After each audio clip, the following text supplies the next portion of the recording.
Hey tribe, what's up? At this point, really fast, I don't know if this is going to be only for the tribe or if I'm going to share it with the YouTube fam. I can't sleep. It's about 1 a.m. I actually woke up at midnight. I don't know what time I went to sleep, but woke up. Actually, kind of had a headache because that's what kind of woke me up. Then at 1 in the morning, I'm drinking a glass of coffee. But anyway, I was kind of sitting here just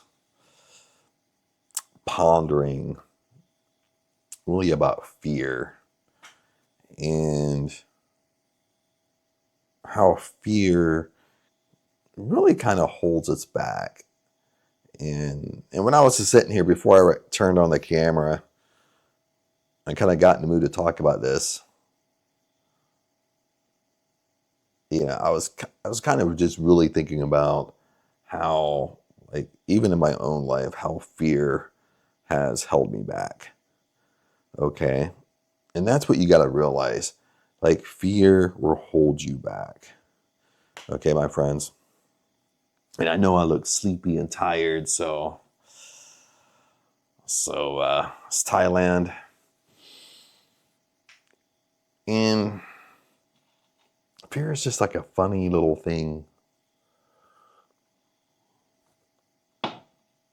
But what we have to understand is there's different avenues of fear. But the ultimate thing is fear will keep you away from your promised land. You understand what I'm saying? Fear will keep you away from your dream life. Fear will keep you away from living life on your terms. You have to understand that. Okay. And kind of like in my own life, I was kind of thinking a lot about it. And sometimes fear has several disguises. It's sometimes we think about fear and we think about something we're just scared to do. You know what I mean? Something that's almost like public speaking on that type of scale, where you're just scared to do it. It will shut you down. You know what I mean? And sometimes fear is disguised in a different way. You know what I mean? Like, fear could be where it causes like a runner side of you, like you run away. Like, if, for example, if, for whatever reason, money's not coming in, you start getting it short, fear, you start getting anxiety, worried out, and fear creeps in, and you want to run and get a regular job. You understand? Like, fear it's a whole bunch of little hidden aspects where it's still fear, but it's not so much related to I'm scared to do something.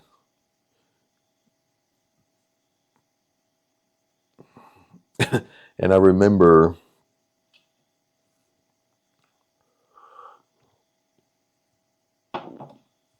I was just thinking back in my own life. I've thought about this for a long time. That, like, when I was in 8th grade, like, I almost failed the 8th grade. And because I think I had like 2 classes, like, we had to do like an oral report. You know what I mean? We had to stand up, like, speaking. And like, I hated doing that. Like, I hated it so much, like, I just wouldn't do it. And I remember I had 2 classes in the 8th grade that, like, a big chunk of our grade was this, like, speaking project we had. We had to stand up in front of the class and speak and stuff, like all that jazz. And I just didn't do it. You know what I mean? And one class, I remember, like, my mom had to write in to the teacher, if I could do it privately between just me and the teacher, and she agreed. And the other teacher, I can't remember what class it was really for. It's been so long. My mom tried to do it for the other teacher, and she denied it. She said, no, he really needs to, go in front of the class and do the report. And I remember it because it was on like a hero of ours or something like that, or we had to dress like him and stuff like that and go up. I can't remember if we had to pretend we were them or something like that. So at the time, I was really huge into martial arts and stuff like that. So, I dressed up like Bruce Lee and went up and did this report. But I remember like the teacher was like, no, he has to do it. Like, and like my whole family was like, my mom and my dad, whatever. You got to do it, because if you don't do it, you're going to fail English. If you fail, I think maybe it was for English. If you fail English, then you're not going to pass the 8th grade. And even the teacher like told my parents, like, when it came down to it, I didn't think he was going to do it. I didn't think he was going to go up and do this report. I mean, it probably was like fear probably written all over my face, you know what I mean? But I did it, you know what I mean? I did do it, okay? But it just kind of, when I was thinking back, it in different avenues of my life, different sections of my life, different ages, of course. And I just started thinking, like, isn't it funny how we let fear hold us back? And sometimes, even if we're doing this kind of work, we're into success, manifesting, living life on your terms, you're trying to figure this stuff out for you. You're trying to figure this stuff out for yourself, you know what I mean? And you conceptually know your dream life is not in your comfort zone. Everybody knows this, okay? Your dream life is on the other side of fear. But yet, you still let fear stop you. And even myself, if I'm not careful, I can go back to those bad habits and let fear stop me. I remember back like when I was working in entertainment, I was doing a lot of acting and stuff like that. There's sometimes I wouldn't go to auditions just because I would just kind of get psyched. I kind of just let it get to me. You know what I mean? Or or we make excuses. You know what I mean? I would just make an excuse like, the audition's nothing. It's just, it's just like an indie film, whatever. It's not like for a TV show. But I just wouldn't go. You know what I mean? But yet like I'll kind of like have something like that. But yet I worked on set 4 days a week. You know what I mean? Working right in front of the directors and producers, like the whole team, and just, kind of being on set is a different animal. Like sometimes you get used to working on set, you get used to working in front of the camera, and you kind of tune out everybody around you. It kind of becomes like your safe zone. And I think for a lot of actors, it they can probably agree. Like when you're on set, that's kind of your safe zone, And sometimes it's weird. Like when I've been on set, like I never really got nervous, so much. I mean, I'm more nervous than, listen to this. It's kind of an oxymoron thing. That's my new favorite word lately is, I was more nervous going through an audition than You could walk in an audition, there's one casting director there or two, three people in a room like this. You know what I mean? More nervous doing that than literally just being on set in front of the director, the producer, the crew, sometimes the clients there, if it's a commercial, something like that, and just like feel nothing, just you're doing your thing and that's it. You're totally comfortable. And I think because like in entertainment, I did it kind of reverse. I started working on set first before going on auditions. But anyway, it's so funny how we let fear stop us. And and I don't know who it was. Like when I was working at entertainment, I know it was a famous actor or actress at the time, and she was saying, and this is what I learned, like kind of working in entertainment. Okay, when you working around celebrities, actors that get, sometimes they're celebrities, sometimes they're just kind of, you would almost say like a famous co-star, famous guest star, like people you see and all types of stuff. You know what I mean? You might not really know who they are, but you recognize them. They're recognizable. Uh, they're not like that celebrity status, but you kind of see them all over the place. But I remember, like, and I forget who it was. It was like said, like, you know what? I never wanted fear to hold me back. I never wanted to be scared to do something. So that's why I got into acting. That's what she was saying. I forget who said it. Hey friends, just a quick little intermission here. We'll jump right back to the video. But if you're really trying to figure this stuff out, if you're really trying to live life on your terms, you really need to check out the description, because in the description is where I keep all the nuggets and all the resources. If you're new here, start right here. We got stuff like the power drops, which is totally free, by the way. We got the 30-day challenge. And of course, if you want to be part of the tribe, the link is here. And if you want to try to work with me, the link is right here as well. Like I said, my friends, if you really want to try to make this stuff happen, if you really want to live life on your terms, always keep up to date with the description, because that's where all the nuggets are. Other than that, let's get back to the video. But that's what she was saying. Like that's why I kind of chose acting, or started getting into acting and auditioning, because it was something I was scared to do. And I never really wanted to be scared to do it. So I just forced myself to do it because I didn't want fear to win. And that's what you start realizing, even with all these celebrities and actors, even if they're child actors that just grew up acting and they're adults, what you find is, when I worked on set with them, is they would be nervous. You know what I mean? But see, they would be nervous and be scared to do things, or nervous, scared, fear.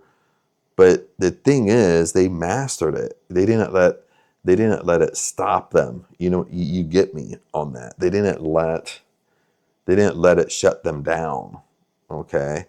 And like even on set, like like right before, maybe 30 seconds before the director would say action, like they would be, I'm trying to think who would do it. A lot of them would do it, like Kiefer Sutherland. One of the actors that come to mind, Kiefer Sutherland. Like I was on a set of 24 when 24 used to be. I don't think it's still filming. I don't know what season they would be on. But then, because I'll show you, you know what I mean? Like let's see if you can see me here. Nope, you can't. Let me see. We'll have some fun here, okay? Like if they're off camera, of course, but it's like a minute, 30 seconds before the director's going to say action. They're getting ready for the scene. They're sitting there like this, like shaking like this. And then you talk to them afterwards. You're kind of like, oh, what are you doing? They're like, oh, just getting the nervous energy out of me, just kind of like getting loose because when you go off out there, if you don't release that nervous energy, that fear energy you have, that anxiety, sometimes it shows on camera. So a lot of the time you see these little tricks of the trade that they do before action takes place. You know what I mean? They're sitting and just jump up and down. Then they say they would be doing this the whole time. Then they stop. They go like this. And then the director says action, and they just walk on out. You know, the walk on camera. You understand, because we've all experienced that, because it's kind of like you have this like nervous energy. And sometimes if you don't release this nervous energy, like we've all done stuff where we're nervous to do something and we don't release this nervous energy, and you know, it's still built up. It's like building because you didn't release it. It feels like you don't have an anxiety attack. But sometimes when I talk about entertainment, sometimes sometimes like you start missing it and stuff like that. But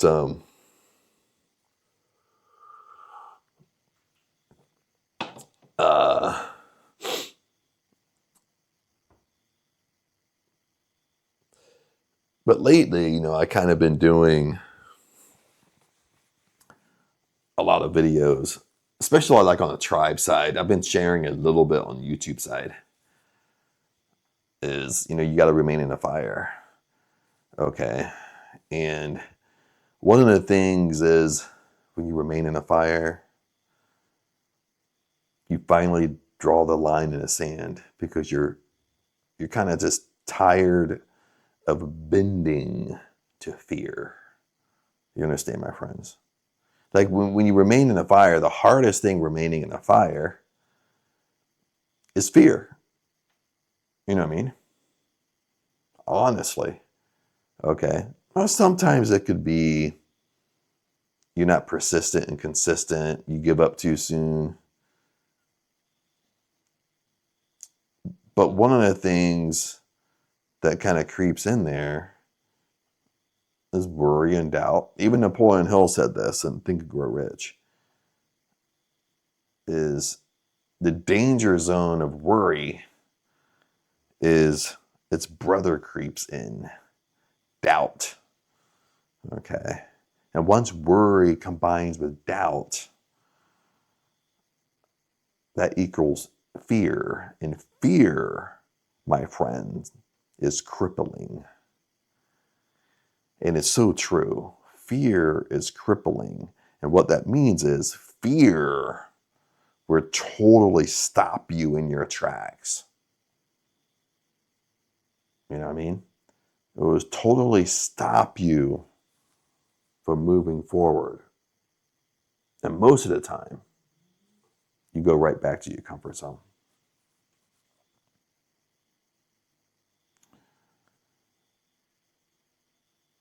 And even like kind of thinking about my analogy of remaining in the fire, as we're in the fire, we're not running through the fire. We're not sprinting through it. It feels more like a crawl. Then we get in the middle of the fire. Then we get stuck in the fire. We're standing in the fire because there's certain things that has to burn away before we can actually walk through the fire, get on the other side. We're kind of being refined. We're turning into that most successful version of us. That's what you have to understand. Like when you really sit down and you really think, maybe you've done this, maybe you haven't.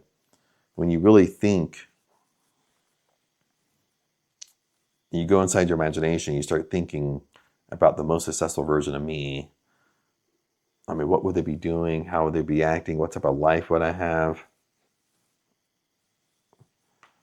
Lots of times you'll find, when you're just playing around with this, you start realizing the most successful version of you has mastered fear.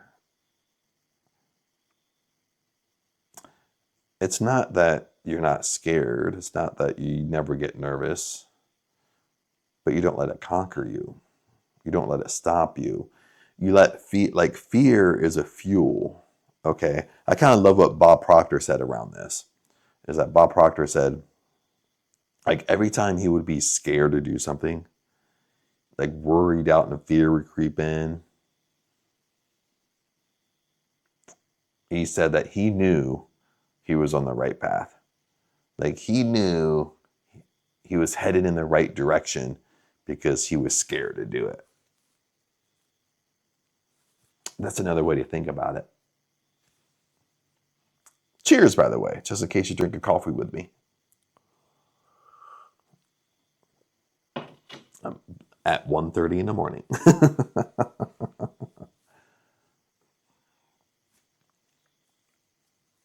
You understand? Like sometimes you got to play with this stuff in your mind. Like sometimes you just have to draw the line in the sand. And that means something different for everybody. You know what I mean? For me, drawing the line in the sand is just you want to be persistent and consistent. Yes, it means not giving up, but it also means you're not bending to fear. And when you draw the line, this is what I mean by remaining in the fire. When you draw the line in the sand, you got to understand, when you draw the line in the sand, things are going to push against you.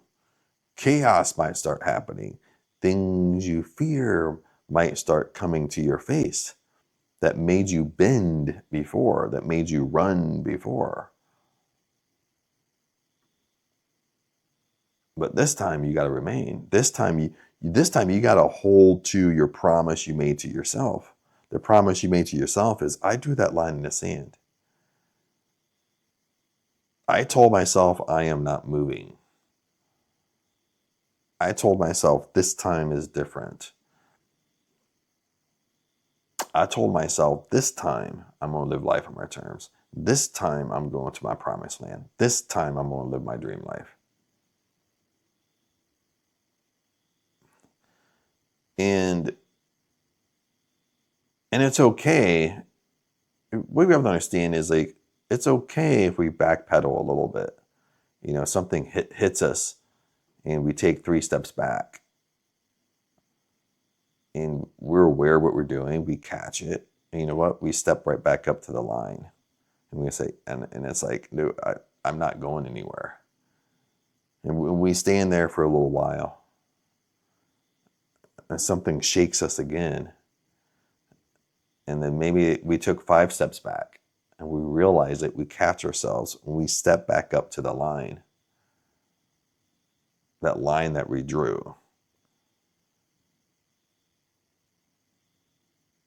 And this will keep happening because it must happen. You have to understand. Okay? Life is like, we know all these sayings. Life is happening for me. Life is happening for my benefit. It sounds nice. It sounds like someone giving you flowers. But no matter if you're going through a gunk phase, you're going through a phase you don't like, you still have to remind you of that. Because life is happening for me. I'm in a perfect place right now. This is where I'm meant to be right now.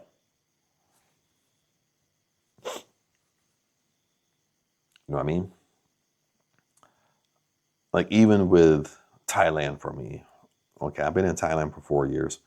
Been going back and forth since 2001. This is 2025. So 4 years. Going on like 4.5 years, probably, something like that. And, I go back to the States, visit. Usually when I go back home, I at least go back home for 3-4 months, something like that, to visit family and stuff.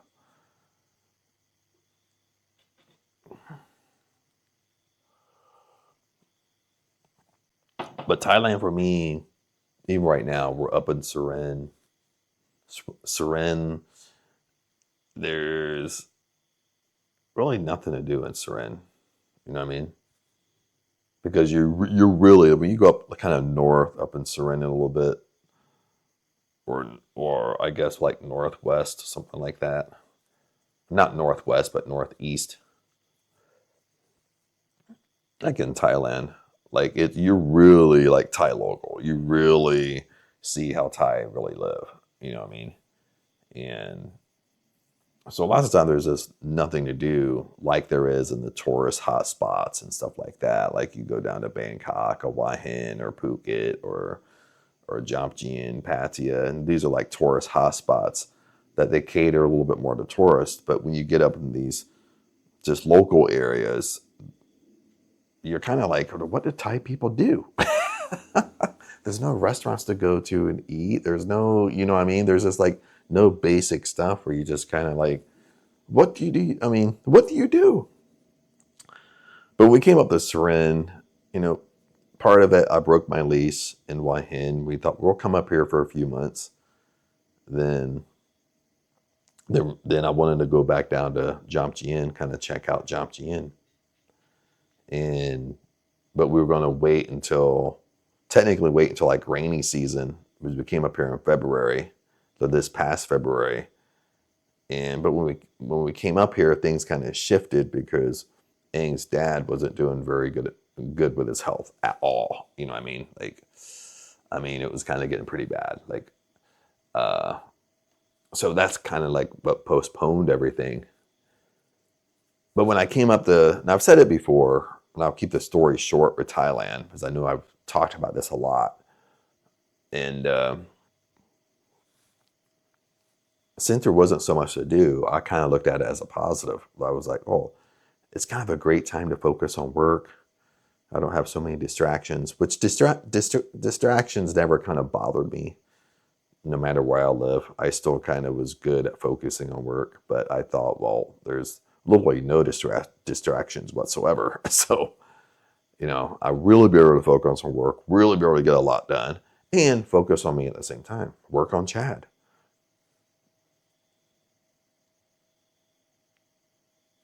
And it's so funny because I said that coming up, oh, work on Chad. You know, it's like peeling an onion, you know, doing like deep identity work with myself.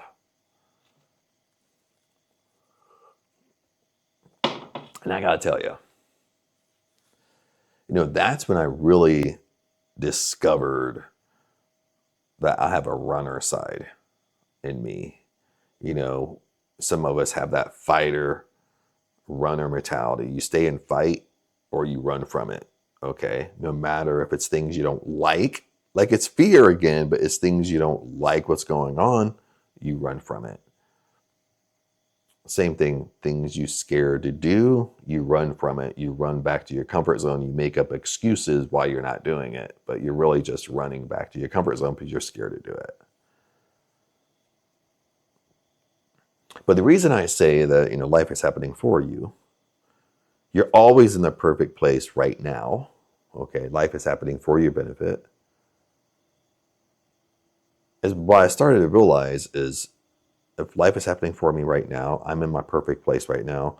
Well, Thailand is my perfect place right now, meaning there's something to learn in Thailand. One of the things, like I've noticed with Thailand, and plus being up in Surin, because in Surin, I'm 6 hours away from Bangkok. Okay, so I'm 6 hours north of Bangkok. So up here, there's no airport up here, whatever. So like if I want to fly anywhere, fly home, I got to book a bus. Okay. Not just any bus. If you're going to travel that far, you got to book a VIP bus or a first class bus because it's a 6 hour bus ride. And so you don't want to book a crappy bus driving 6 hours. I've learned my lesson with that. Then you got I got a 6 hour bus drive to go back down to Bangkok. And at Bangkok, then you have to get a place to stay, book your flight, whatever, go to the airport. Like it's way more hassle because you're farther away. But one of the things I've learned, only reason I say that, to kind of give you guys how far I'm away from Bangkok, how far I'm away from an airport. Let's put it that way. Okay, I'm 6 hours away from a flipping airport. So with no traffic. 6 hours with no traffic. Not 6 hours with traffic. 6 hours with no traffic. Okay. And one of the reasons why I started learning this runner response in me, like when I don't like something, I run from it. When I'm scared to do something, I run from it. You know what I mean? If I get nervous or anxiety or frustrated, I tend to run from it. I've felt all these feelings up in Surin where I, many times I felt like I'm gonna go home. I don't like it. This keeps on going on. I'm just gonna book a ticket and go home. I've even had these conversations with Aang. You know what I mean? But just listen to this. Life is happening for me. I'm in my perfect spot right now, which right now I'm in Thailand. You see, Thailand, since it's so hard for me, it's hard, but at least more difficult to run, okay, to run back to a comfort zone, run back to the United States or whatever. You understand? Like, it's way, way more difficult for me to do that. Yes, I can do it, but it's way more difficult to do it. I tend to talk myself out of it. You understand? When I feel like going home, I'm like, oh my God, I gotta book my ticket and look for a good deal, unless I just don't care and book it anyway. Then I gotta book my bus ticket. Then I gotta take a 6 hour bus ride down to Bangkok, then stay down there for a day, get a hotel. Then I gotta go over to the take a taxi over to the airport, then take a 24-hour flight back home. You understand what I'm saying? It's way more difficult, and since like it's way more difficult to kind of run back to my comfort zone. Listen to this. Since it's way more difficult for me to run back, I tend to stay. I tend to stay in the fire. You understand what I'm saying? It's kind of like that's what I mean. I'm in a perfect place at the perfect time because it's harder to run. I made it for myself just on accident. Okay, harder to run. You understand? Like maybe even right now, like if I lived in Bangkok, maybe it would be easier for me because I was just like, okay, I'm 30 minutes away from the airport, no big deal. Book a ticket, go to the airport, whatever. You know what I mean? But since I'm kind of really farther out, then it makes my mind go crazy. Like I got to do this, I got to do this, I got to do this, I got to do this before I can run. It basically stops me. It makes me stop and think, what am I doing? You know what I mean? You understand what I'm saying? So I don't know if I'm talking in riddles here.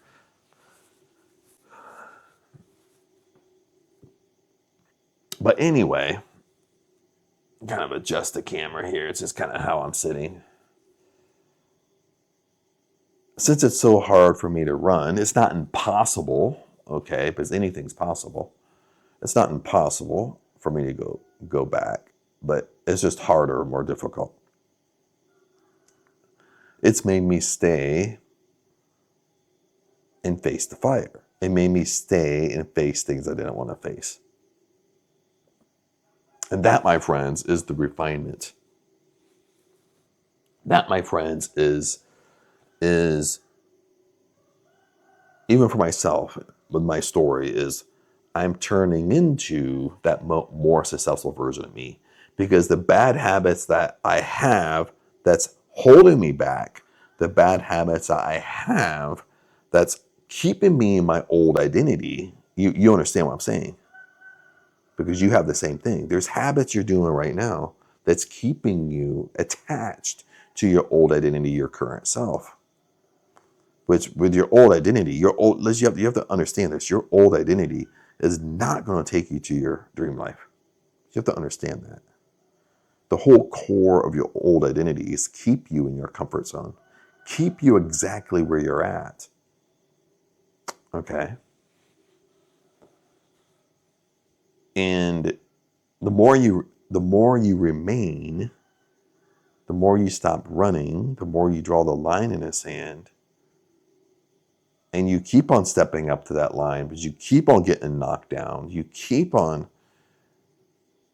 getting knocked backwards. You keep on coming back, and you keep on coming back. Eventually what happens is that you kind of get more refined. It's almost when you stand in a fire, the old habits that you have that are not serving you is being burned away. And the more you remain, the more they get burned away, the more you're becoming that most successful version of you.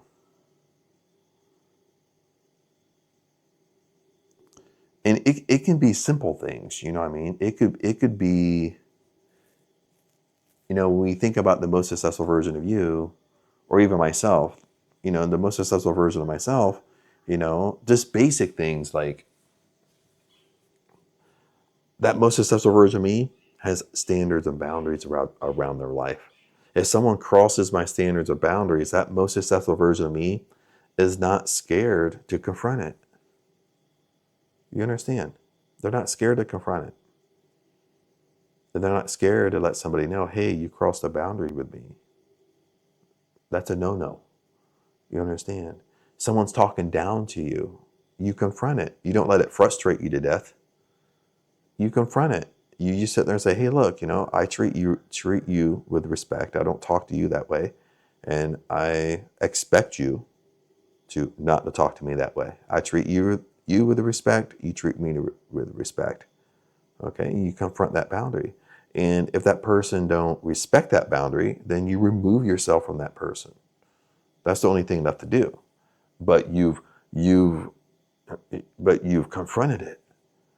See, that's that most successful version of you. I'm giving you simple things, but this is stuff that I've had to learn myself. I didn't grow up being a great communicator, expressing my feelings. That's not how I grew up.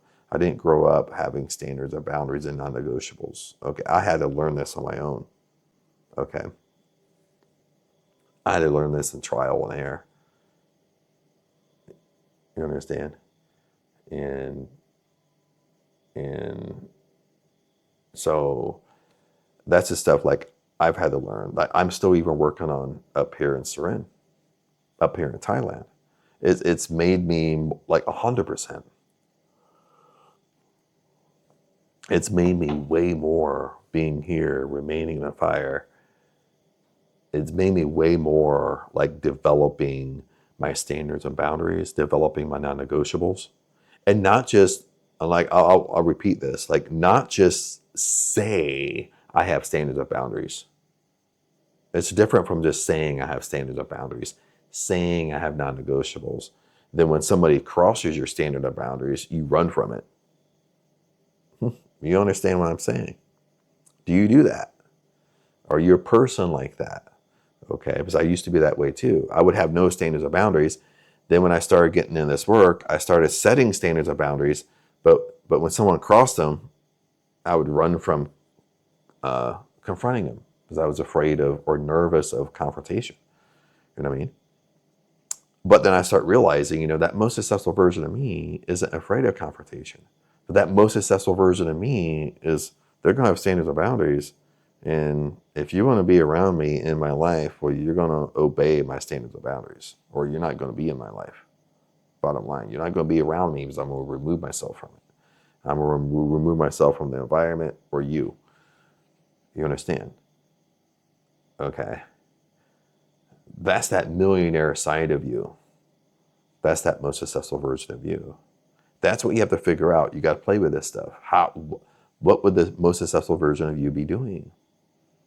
I mean, first we start basic, we first start with lifestyle, stuff like that. Then we start getting more advanced with it. We start thinking, what would I be doing? What type of decisions would I be making?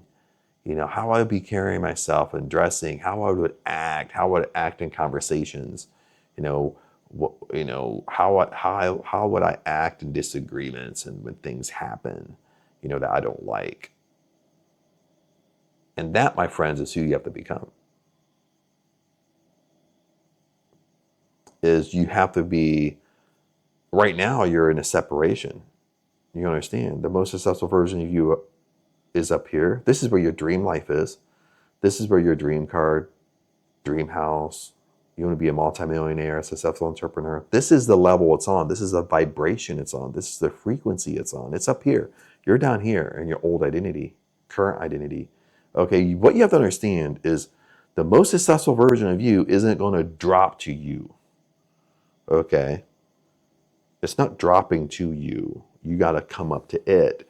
And how we speed up manifesting is we got to come up to that same vibration. How do we come up? See, that's the question. How do we come up to match this vibration? How we come up is we act like the most successful version of us. We actually do things what the most successful version of us would do. Just like having standards and boundaries. Like if you know that most successful version of you is not going to put up with something, then you have to train yourself so you don't put up with it, because you're matching that frequency, you're matching that vibration. And the more you do like that, the more you're becoming, the more you're climbing up that vibrational ladder, the more you're meeting, you're on that same playing field. You're on that same frequency of the most successful version of you. And boom, that's when things start happening. That's when things start coming into your life.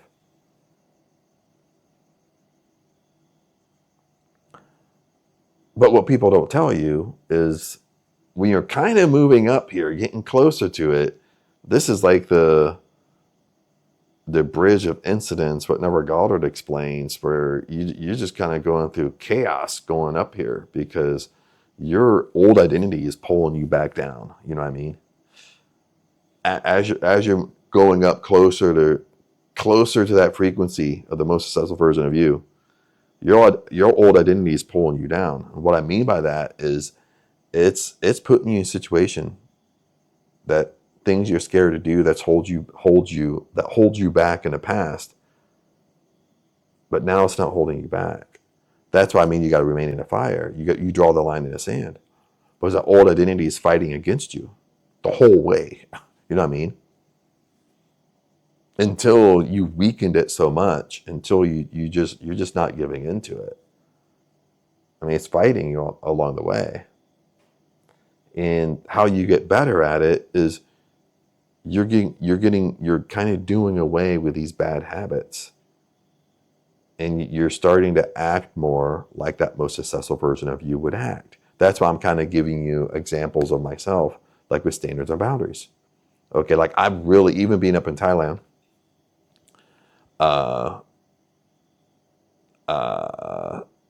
one of the things that triggered me up here, like up in Surin, is noise. Meaning like with Thai locals, not all Thai locals, of course, but a lot of them, they play music at all hours of the day and night.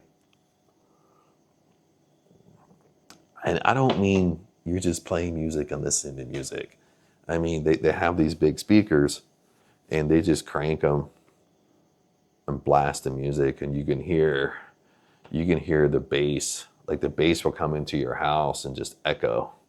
Like you're hearing it in your house, the bass sound. Once it kind of travels, the bass sound is so annoying.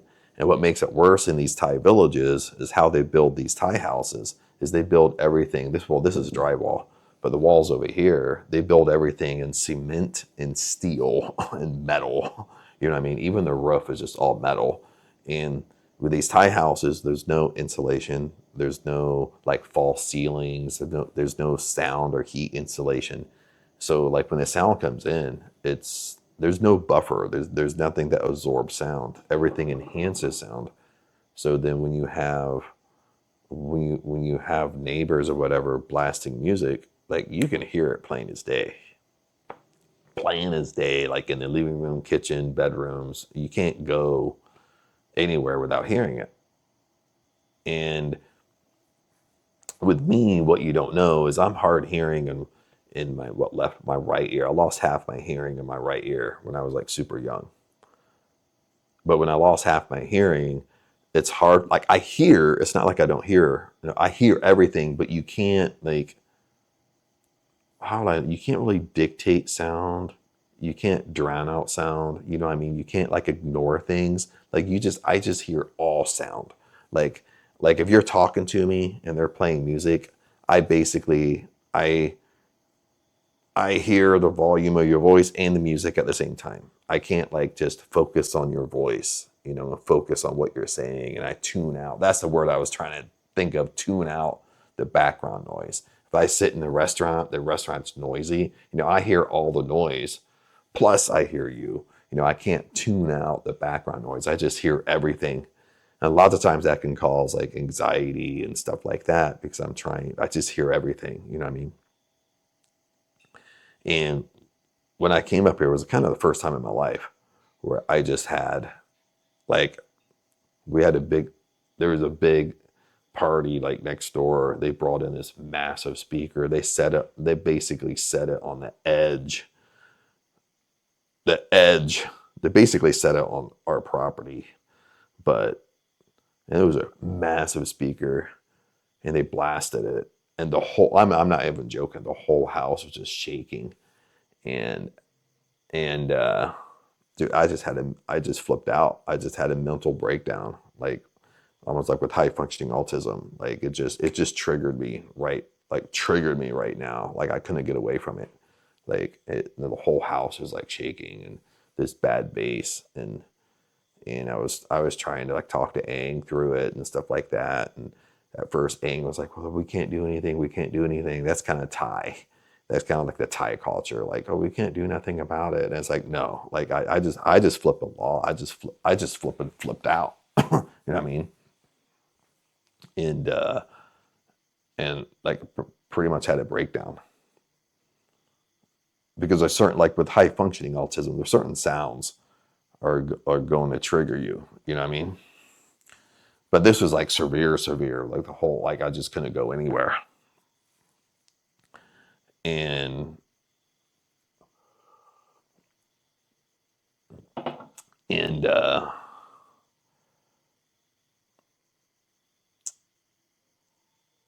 and with the whole noise thing,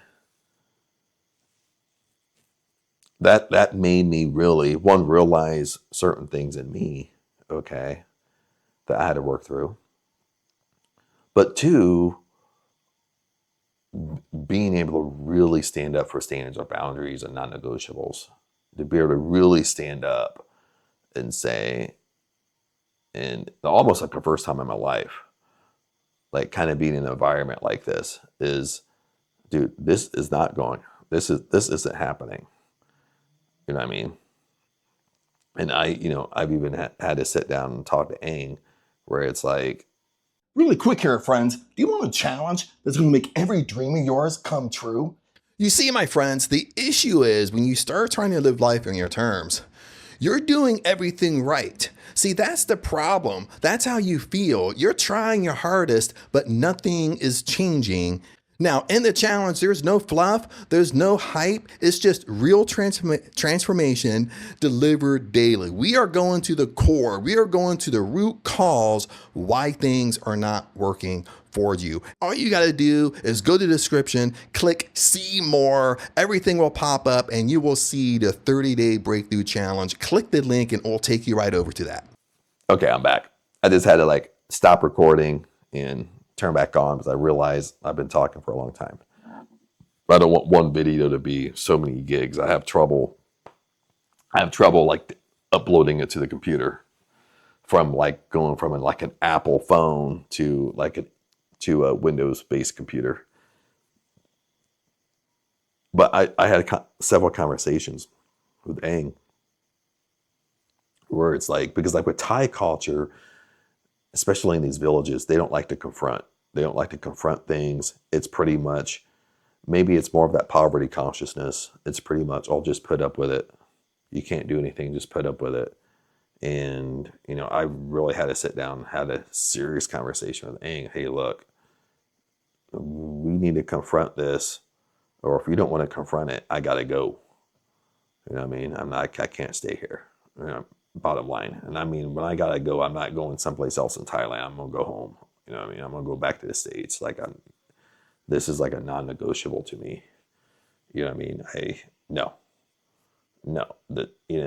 and it was really hard for Aang too, because now, like, when you're in these villages, you have to understand too, like, most of the time, for Aang anyway, most of the time it's family, it's people she grew up with her whole life.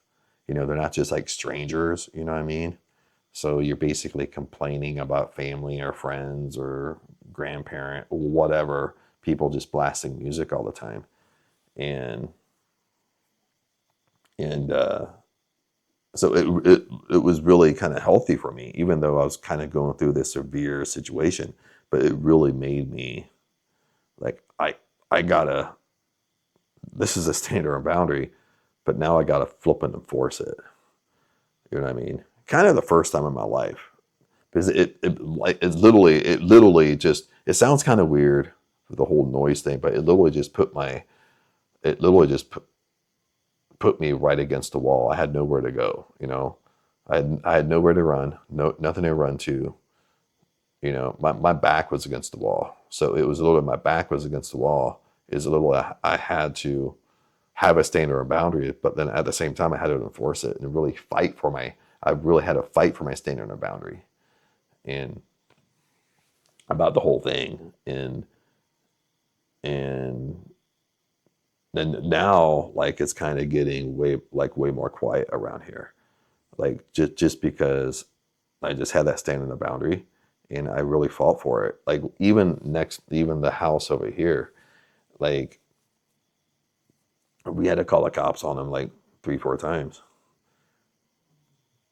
You know what I mean? And you don't, like in Thai, you don't start off calling the cops. You go over there and you tell them, please, can you turn it down? With them across the street, kind of another thing with these Thai villages, when they're across the street, they literally came out with weapons. Want to fight you in the street with weapons. That's actually happened. So I was like, okay, whatever. And so now Thai will do, they're just keep on arguing and fighting with them. They won't escalate the matter. With me, since I'm a foreigner, I'll escalate it. I told Aang, no, they're not going to come out and threaten with weapons. That's a felony. That's intent to use a weapon. So no, that's not going to happen. So basically what we had to do is, it kind of goes down a Thai tradition where there's always somebody in charge of a Thai village. It's almost like the mayor of the village.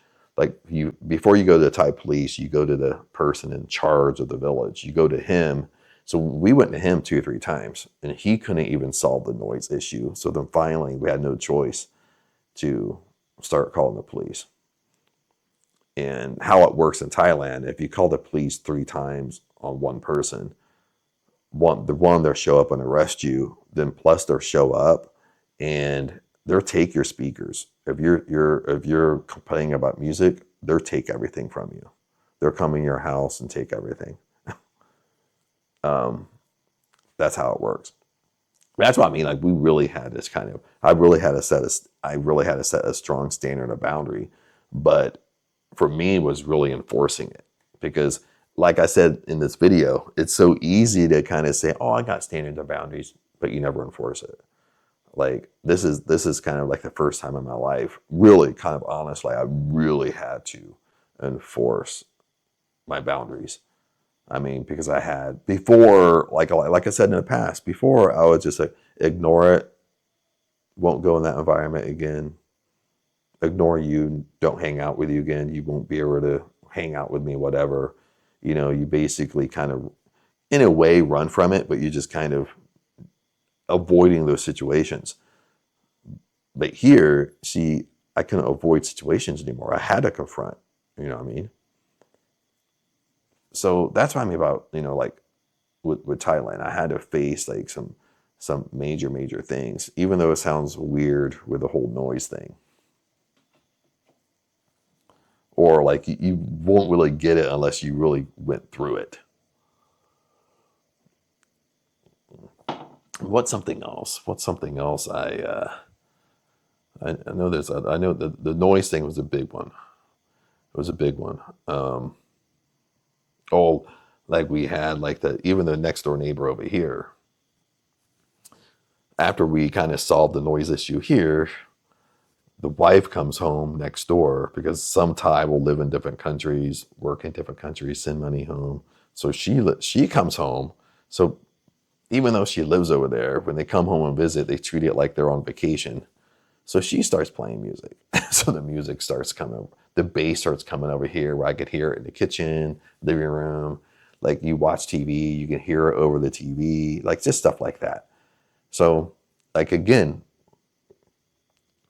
and this time I was kind of like more smarter because I was just like, besides letting it frustrate me until I have a meltdown, is that once you hear it, just go over and tell them, hey, turn it down. I literally had to go over yesterday. Like yesterday morning, it was kind of getting too loud. Like in the morning time, because they'll just play music. You know, it doesn't matter what time. It could be 5 a.m. and they start playing. You know what I mean? It could be 2 a.m. and they start playing. You laying down to go to bed, they start playing. Like it doesn't. You get me. So fine.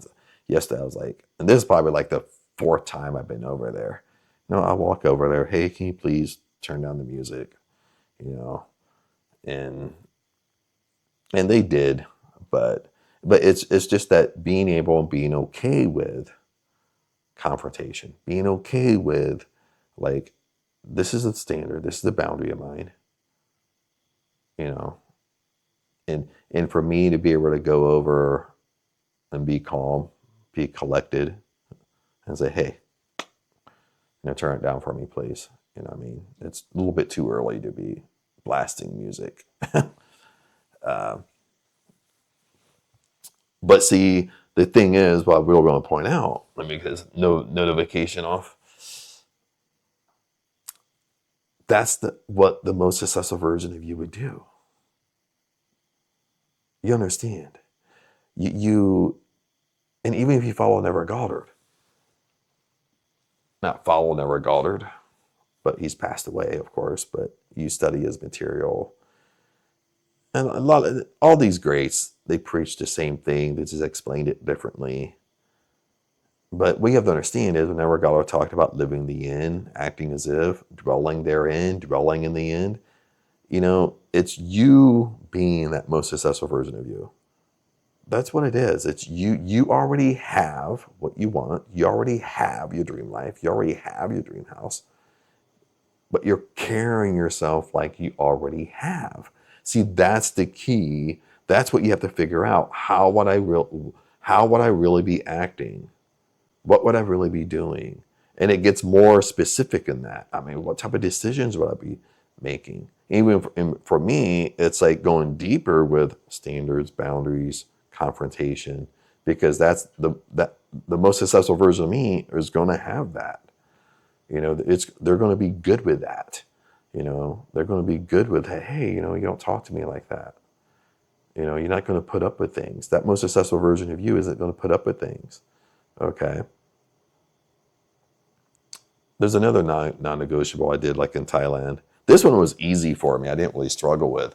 Like you can kind of see, you can kind of see behind me. I have all this water right here, and it goes clear up against the wall. Like it goes way back. You can't really see, but it goes way back here.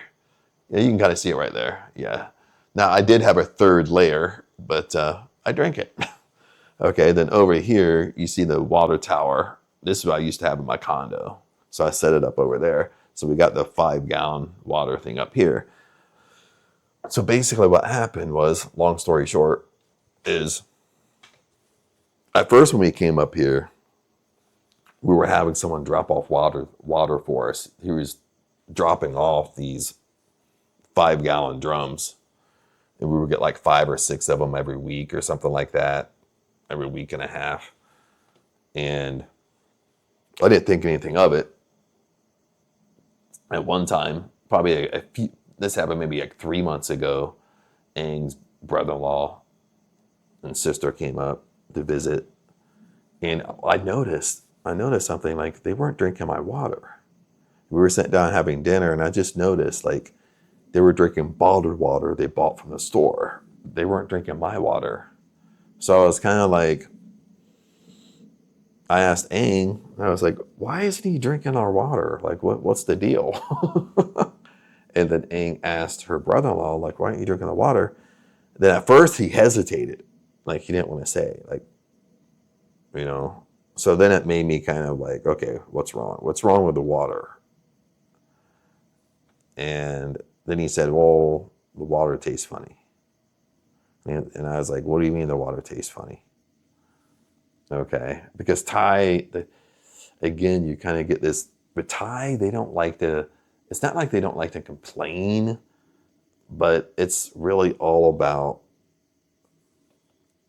to me, again, I kind of look at it as poverty consciousness, but they kind of look at it as saving face. Like they don't like to put other Thai down. Like even if the Thai is doing the wrong thing, the Thai could be scamming you and they won't say anything. You know what I mean? So he's like, oh, the water's no good. It tastes funny. Then it came out like, what's wrong with the water? Then it came out, well, water's dirty. So I'm like, what do you mean the water's dirty? So then it's like, I'm thinking like, I've been drinking dirty water the whole time. What the fuck?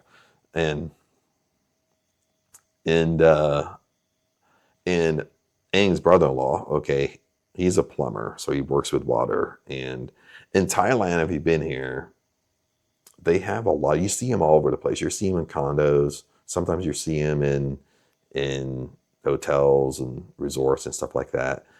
They'll buy these huge, big reverse osmosis machines. I had one in my condo. But what I learned through Aang's brother-in-law, because he's installed these and worked on them before, because he's a plumber, and he's like, and that's where we were getting our water. Our water was being dropped off. He was filled, the guy who drops off the 5-gallon tanks here, you know, that's where the water is coming from. It's coming from these huge reverse osmosis machines. So then I start finding out that he's telling me, Aang's brother-in-law again, he's telling me like, oh, well, he's like, I've worked on these machines. I've installed many of them. Like they never clean them. They never replace the filters. They only fix them when they break. So I'm like, interesting. And so you start realizing like they don't maintenance these machines, these water machines they buy. They don't change these filters. They only work on them when they actually break and shut down.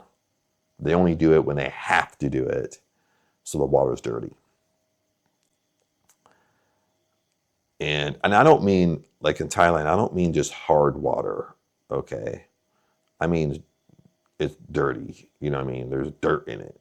Like it can be hard, but plus when they don't clean these machines, reverse osmosis machines, there could be bacteria build up and stuff like that, like crud and stuff like that.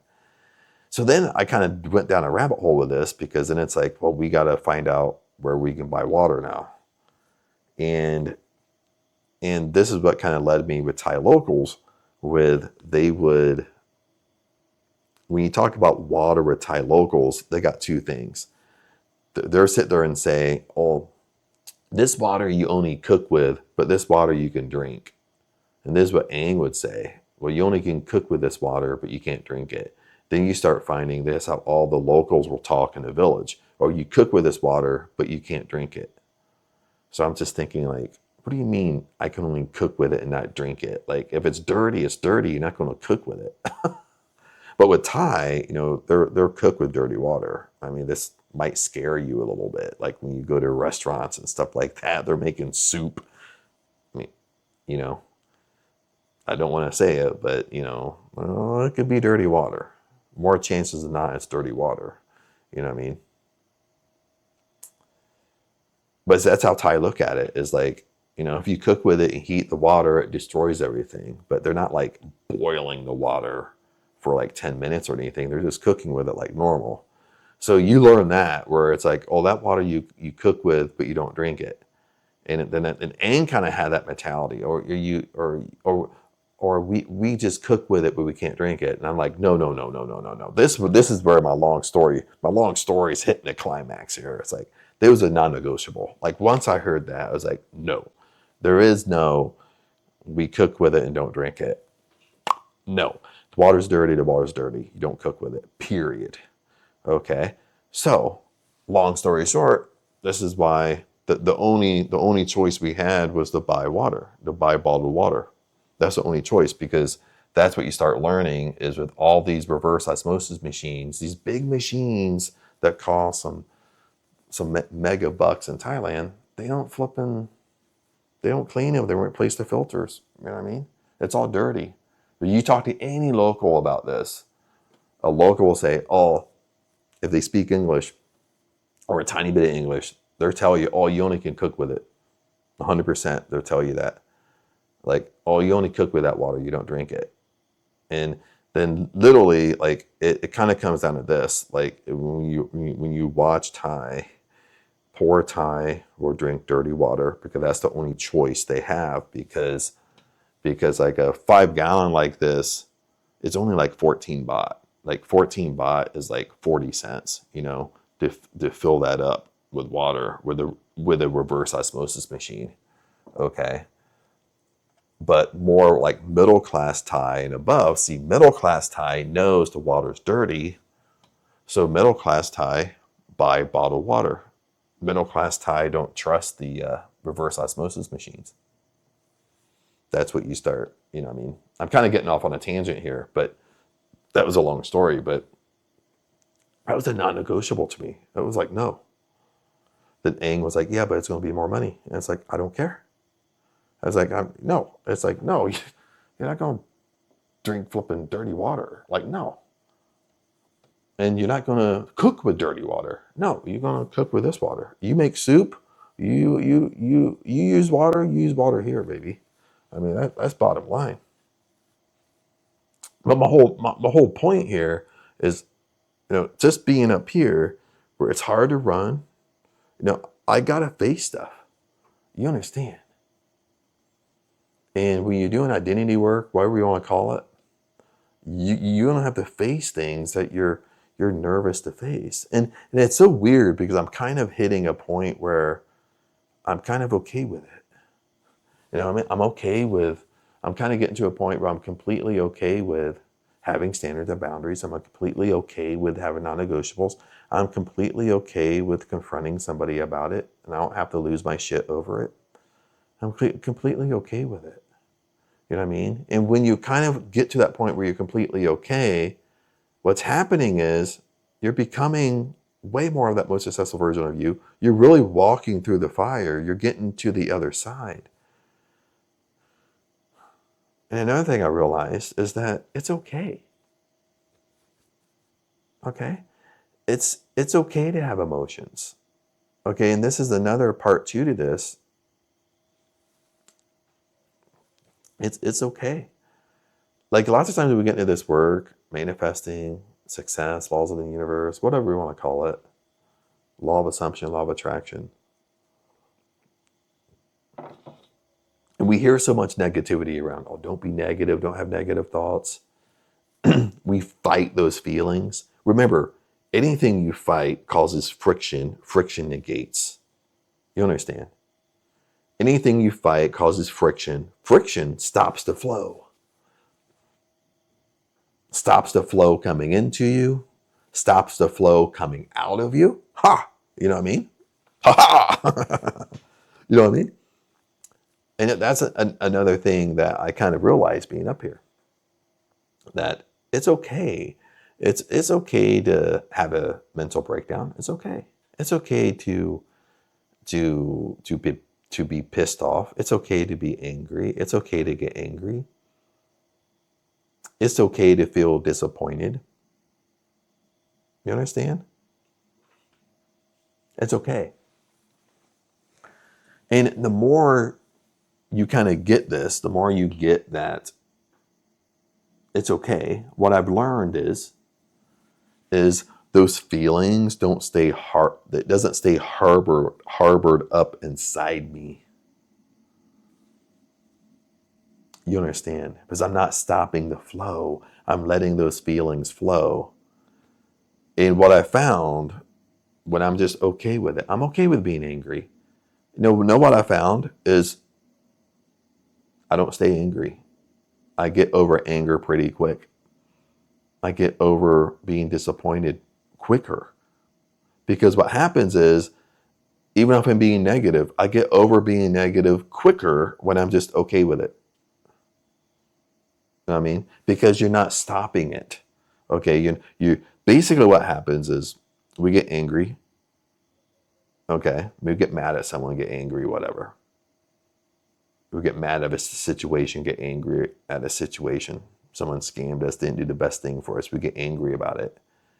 And we start doing this work, manifesting success, and we hear all the bullshit around it. You shouldn't have these feelings. As you're going to manifest it. You know what I mean? And we actually fight the feeling because we start being angry and we think to ourselves, it's not right for me to be angry. I shouldn't have these feelings. And at that point, it's kind of like an inner battle within yourself. Is you have this feeling, you're trying to stifle it and not have it because you think it's bad. Okay. Oh, I shouldn't be angry. I shouldn't feel this way. I should handle it like way better. So besides letting the feeling happen and get out of you, you're trying to stifle it and kick it down. That causes friction. It keeps it there. You understand, my friends? It stays there. And it builds and builds and builds. You're not just letting it flow through you. You're stopping the flow. Okay. You understand? Because you're stopping the flow of having these feelings. And rather than just telling yourself, lots of times with me, if I'm upset, whatever, thinking negative, like I'll tell myself, it's okay. It's okay for me to have these feelings. It's okay. And like I said, I'm gonna repeat myself like a robot. Is once I feel like I'm just totally okay with it, 100%, friends, I get over it quicker. I don't hang on to it. Plus I'm not getting anxiety, worried out, and fear creep in, anxiety, or I don't have that inner battle between myself. I shouldn't have this feeling. Okay, you're feeling it, then you be okay with it. You're angry, be okay with it. Okay, something negative happened to you, be okay with it. It's okay to have an emotion around stuff. Okay, it's not about being emotionless. It's okay to have emotion around stuff. Someone scammed you, took advantage of you. It's okay to be pissed off. Okay. Okay. What's not okay is staying in that state. What's not okay is harboring in that state. The reason why you harbor in that state is because you think it's not okay. You think it's not okay to have the emotion. You're not letting the emotion, you're not just feeling the emotion, being okay with the emotion and letting the emotion go through you and leave. You're basically fighting having the emotion. You're fighting it because you think you shouldn't have the emotion rather than it's okay. Okay. And when you're okay, it leaves you. It leaves you pretty quick when you're just like, okay, yeah, I'm in a pissed off mood, whatever. I'm okay with it. I don't need to apologize for it. I'm okay with it. Then next time I know, like 10 minutes later, I'm not pissed off. I'm just saying, like there's different analogies we can use. Like we stop the flow of good coming to us, but when we're having these emotions, we're stopping the flow. We're letting it bottle up in us. Lots of times, like I said, I'm gonna repeat myself. Lots of times, the reason why feelings and emotions get bottled up is because we think it's not okay to have them. Hopefully that makes sense. It's completely okay. Completely okay, my friends. And that's like I kind of to wrap up this video. I know this video is like what I want to say. a marathon video. It's like the masterclass video, but not really a masterclass, but masterclass length. and and that's what I found is like when you stop running, and with me, Thailand has created, my back was against the wall, so I had to face it. I couldn't run. There's no place to go. You know what I mean? Yes, I could really run, but I talked myself out of it because it's like I said before, oh my God, I got to schedule a bus, take a 6-hour bus drive, book a hotel, book my flight. Go. I mean, it's just way more than my flight's like 24 hours to go back. I mean, it's just, okay. It starts getting ridiculous a little bit. So my back's against the wall. So I got to face it. You understand? You got to face the stuff that's holding you back. You got to face those habits that are holding you back. And one more things I share with you, even about when I was having like feelings, talk about feelings, being angry, having negative emotions and staying okay with it. Like just probably a month ago, you know, we several months ago, we got a couple puppies, and the puppies were kind of staying out here. Eventually they were starting to go to the road. So we thought, well, we got to put up a driveway gate. You can see if I'm outside filming, you can kind of see there's an ugly wall going around the property that's not finished yet.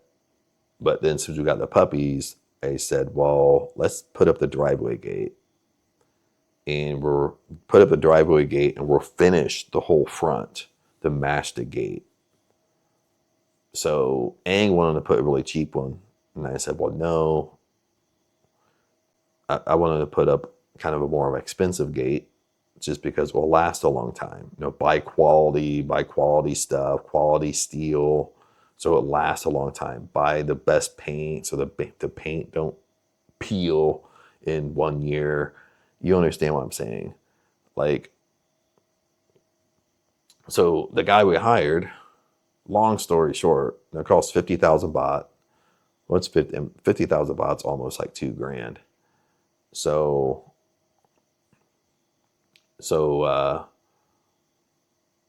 I bought all the best stuff, and near the end, because I was like working, hired somebody, I wasn't out there just babysitting him like he's a 10-year-old. At the end, I just kind of started seeing all these issues. Like we have these, like, they're not wood panels, it looks like wood, but they cut them too short. There's like that much gap in between. Then they try to fill it with silicone and it looks horrible. I mean, they scratched them, they painted into them, they watered down my paint. You could see like on the wall where they painted the wall, the cement wall, there's like 2 different colors because they watered down the paint. They watered down my expensive paint. They didn't treat the steel. Like 3 days after they built it, it rained and everything started to rust because they didn't treat the steel for rust. Just all types of stuff. They used really cheap screws. The screw heads were popping off like a week later after it was finished. Just one thing after another. I mean, it's just a horrible job. Horrible job. You know what I mean? So I looked at it as, dude, it's a waste of $2,000 because now I got to go hire a company to do it and fix it, which is probably going to cost another $2,000. You know what I mean? So I'm pissed, like I'm literally fucking pissed. Like I'm not even joking. Like, I told Aang, like, dude, nothing's happened to me like this in my whole entire life. You know what I mean? And what made it worse is because I confront the guy because I'm saying all these issues. And he literally just like shrugged his shoulders. Oh, I did the best I could. And I was like, dude, no, that's not an excuse. You know what I mean? And even like that's how it even works. Like even if you hire them and they hire staff, if their staff made a mistake, they just blame the staff. They don't take no responsibility at all. You know what I mean? They just like, oh, we did the best, and just walk away. And oh, dude, I was pissed. And for Aang being Thai again, which I talked a little bit about this like earlier in the video, being Thai, you know, they don't like to confront stuff at all. They're more like, oh, let's just go fix it. And him seeing you fix it, he's gonna lose face in the village. And so they don't like to confront. They don't like to confront anything. And here's me, you know, like more successful, being the most successful version of me, basically saying, no, he violated my standard of boundaries. You know what I mean? No, I told him exactly what he want, exactly what I wanted. I told him to the T to the T. Okay. I even knew how to treat the metal myself. And I made sure he knew how to do it. He repeated all the steps to me without me telling him. So I knew he knew all the steps. I knew he knew how to do stuff, and he just chose not to do it. Like that's why I was like so pissed. Like he just chose not to do things. You know what I mean? And where they literally just ignore what you say. If you say you want to buy the best, they'll go and buy the cheapest. You understand what I'm saying? Like they literally just in your face, like, oh, Spider Cup, oh yeah, and they literally don't listen to you at all. And it came down to it was so bad where even the design that I picked out of something they built before, I picked a specific design, they didn't even follow it. So when they put it up, I'm like, why does it look different? Why? And I had to go back to the picture. I had to go back what I liked. They didn't even follow the design. I mean, just like, you know, but what I found was like, you know, Aang's trying to calm me down because Aang don't want me to confront him. You know what I mean? Being Thai. Then, of course, Aang's trying to act like, oh, you shouldn't be angry. We can just fix it. And I'm trying to stifle this angerness. You know what I mean? Rather than just being okay with it. You get me. You get me. It's okay. You know. Someone maybe it wasn't so much considered a scam, but someone schemed you. They didn't do their best job. And it's okay to be pissed off. Like it's almost like the more okay it is for you to have these feelings, the easier it is for you to get over it. The easier it is for you can see that you get over it quicker. Then finally, once you get over it, you're just like, you know what? Yeah, it sucks. Yeah, he violated my boundaries. Yeah, he felt like he stabbed me with a knife in the gut. You know what I mean? But at the end of the day, you know, I'll just get it fixed, whatever. That's all, you know, that's all I can do. You know, that's that most successful version of me. The most successful version of you is, yes, they're gonna have the feelings, they're gonna let the feelings flow. But at the end of the day, they're just gonna be like, I'll just get it fixed, I'll just fix it, whatever. You know what I mean? And or like I'm saying, even this stuff kind of sounds simple, but again, remaining in fire, drawing the line in the sand. I had no place to run. It's harder to run in Thailand. My back's against the wall. Where I would basically, in the past, this would just piss me off, and I would just either ignore them, don't want to confront, run away from it, go back home, whatever. Don't want to face it, you know what I mean? Don't want to deal with it, type of thing. And, you know, I'm here having to deal with it. You understand? Because what you have to understand is the most successful version of you is going to deal with it. The most successful version of you is going to face it. Anything, any scenario. Okay, my friends? But anyway, I kind of rambled on for a long, long time. Like I was so much in attune to talking. Like the first time I glanced up at the video, it was like at 45 minutes. And I was like, holy hell. That's why I kind of turned off the video, turn it back on to kind of stop recording, turn it back on to kind of break it up so the gigs aren't too high on one video. But just want to share those thoughts. I couldn't sleep. I was thinking about it, wanted to share it with you. And I know 100% this is a breakthrough for somebody. And I mean, somebody at the right time needs to hear it. And yeah, that's it. That's it, my friends. That's it, tribe, YouTube fam. Depending upon where I put this. And but anyway, remember, I love you guys. Thanks for listening. Thanks for tuning in. I know that this was a way more of a ramble video. And leave a comment below.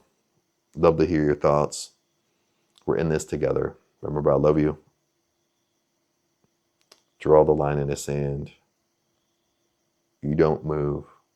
You remain in the fire. You're going to get knocked down. You're going to feel like you got knocked out, but you get back up. You're going to feel like it's harder than hell to stand on that line that you drew. But you stand there until you finally step through it. Okay, my friends? You're standing on the line, you get knocked back 3 feet, something happened in your life, but you step right back up. And each time you step right back up to it, you're getting stronger and stronger and stronger. Each time you step back up to it, think about it this way, is you're becoming the more successful version of you by a little bit. Okay, it's not happening overnight, but by little pieces, little increments, you're becoming that most successful version of you. You're going up that frequency ladder. You're climbing closer to it. Okay, once you're on that same frequency, this is the magic. This is the magic point. This is when the magic happens, because this is like what you're trying to manifest ends up coming to you. This is how you speed it up. Okay. And ultimately, we're the ones that slow it down, because we're kind of fighting against these things that we know we should be doing, but we run from. You understand? But anyway, friends, I don't want to get off on a tangent. Comment below. Remember, I love you guys, and I'll see you in the next video. Peace out.